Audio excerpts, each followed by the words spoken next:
Hey YouTube. Hi YouTube.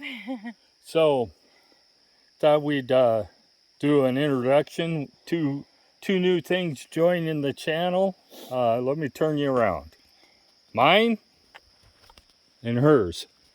His Yep, and hers. they're exactly the same. Except his is a medium frame and mine's a small frame. So they're Trek Verve Plus 2s. They come with a 400 watt hour battery, the active line Bosch drive, and they're 700C wheels. No suspension except for on the seat, and it came on the bike. It's standard as you see it, except for the mirrors. I just put those on today. And the cell phone is carryover from the other bike, which cell phone holder, which we're not going to use after tomorrow. We bought something different. But Karen's, and we're going to buy the proper bags. These racks are designed to use a bag that slides onto them and clicks. So as you can see, mine just likes to lean over. They have front light, the front and back lights are on all the time when the bike is on. It has a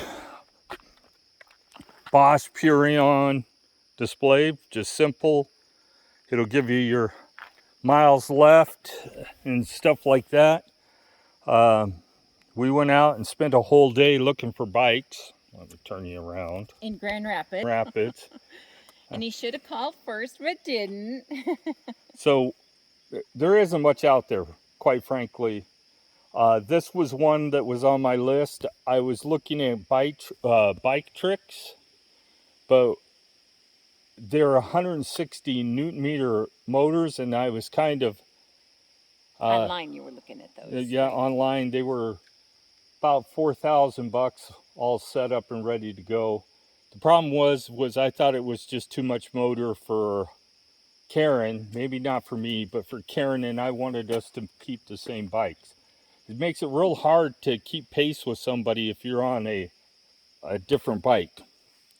Now maybe in the future I might buy something for me, a regular mountain bike for me to ride, but for right now this is our bikes that we ride together. These are our everyday rides. Now I'm not going to tell you that we're not getting rid of the electrics, and we'll ride them occasionally just to keep the batteries going, but we thought we were spoiled with electrics. Well, these are much nicer, much more spoiled. Yeah. So where we used to go, so there's 4 modes on this. So you can go echo. It's in one of the side pockets, I think. We're getting attacked by the mosquitoes. So it's echo, tour, sport, and turbo. And when you put it in turbo, you're turboed, all right. It's quite literally, where we used to ride 11 miles an hour, we're riding 13, 14 now, and putting about the same amount of effort into it. No, less. I don't know. I put less. Trust me. I can go up a hill now. The hill that I used to have to go down to 5 speed and put it in.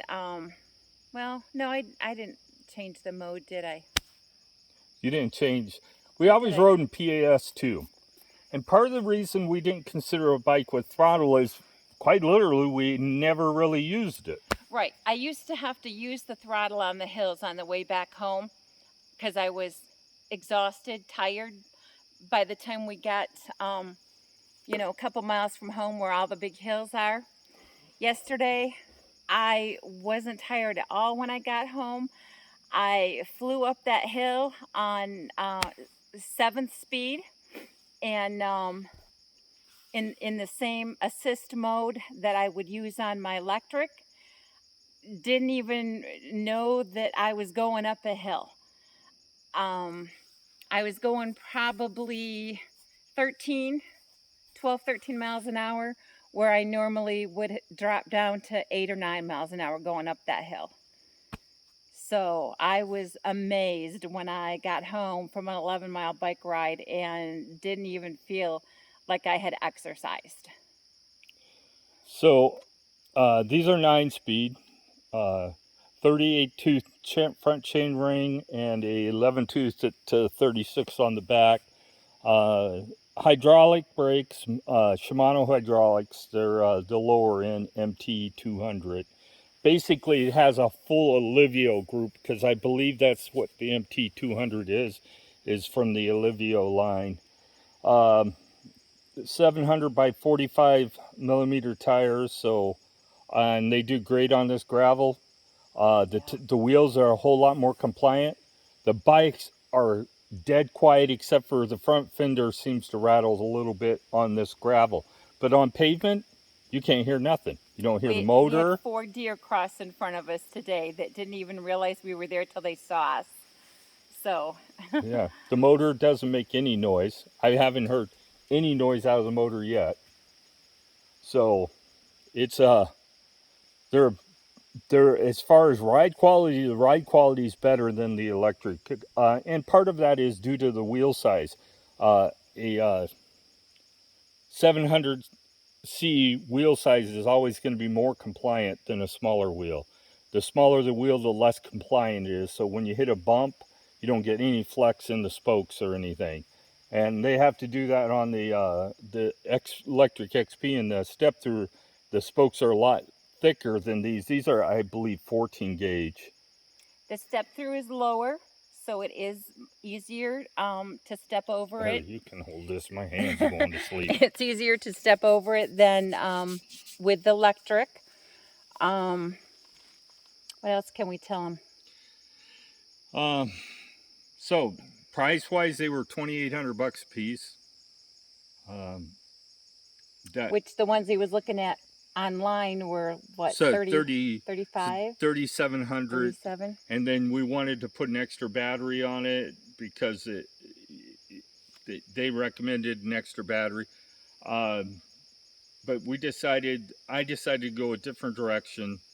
Like I said, if I want a mountain bike, an electric mountain bike, Karen probably at some time, if she gets in, decides she wants a mountain bike, we'll probably get the same kind. But at this point, I don't think I'm not ready. she's not ready. No. And I'm not. I'm probably thinking I can do more than I possibly can. But at this point, this is our hobby. This is what we do. We sit around the house, drink coffee all day, and then when it's time to do something, we go do it. But most of the time, Well, we're just. it's his number one hobby, my number two. My number one is crocheting. So the bikes weigh 52, not quite 52, 51 something pounds. So lighter than the electric. By quite a bit, by almost 20 pounds. And that's with the battery in. That's with the battery. Take the battery out, you lose another 5 pounds, so you're in the 40-pound range. So you can ride the bike without the battery in it. It's easy to ride. It doesn't provide much assistance when you're starting out anyway, but you can turn the assistance off and ride this bike on like a normal bike without it being so hard that you can't even hardly move.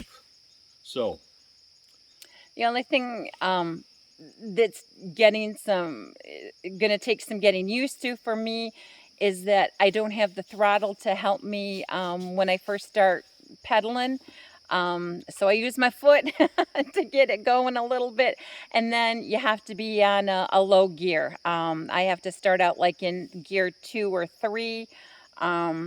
So when you're coming up on a cross street where you might have to stop, you want to start shifting down, so that you're down in a like 3, 2, 3, 4 gear, for when you start back up again, or if you're like me, you'll have some problems.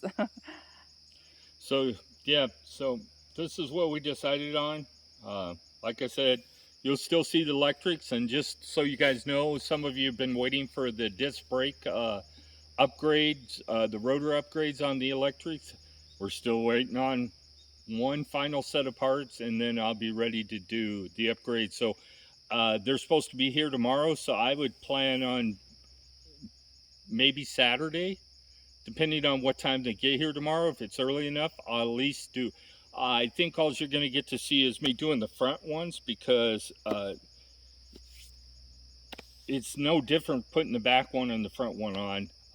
And the reason I'm going to show you the front ones is because if I have to change the adapters, I'm going to show you how to change the adapters and set up the brakes from there.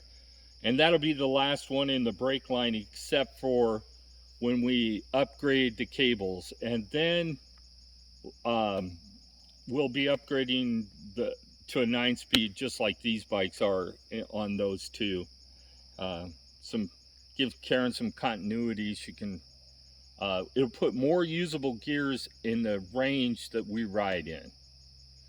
So please like and subscribe. And if you have any questions, put them in the comments for either one of us.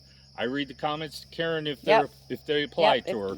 Otherwise, I don't read them, but he lets me know if somebody asks a question for me. So have a good evening. And Karen will soon have a YouTube channel for crocheting. Don't ask me when we'll get it going. He thinks. I told her she needs to do it just so that she can document and help people learn to crochet. So have a great day. God bless. Bye-bye.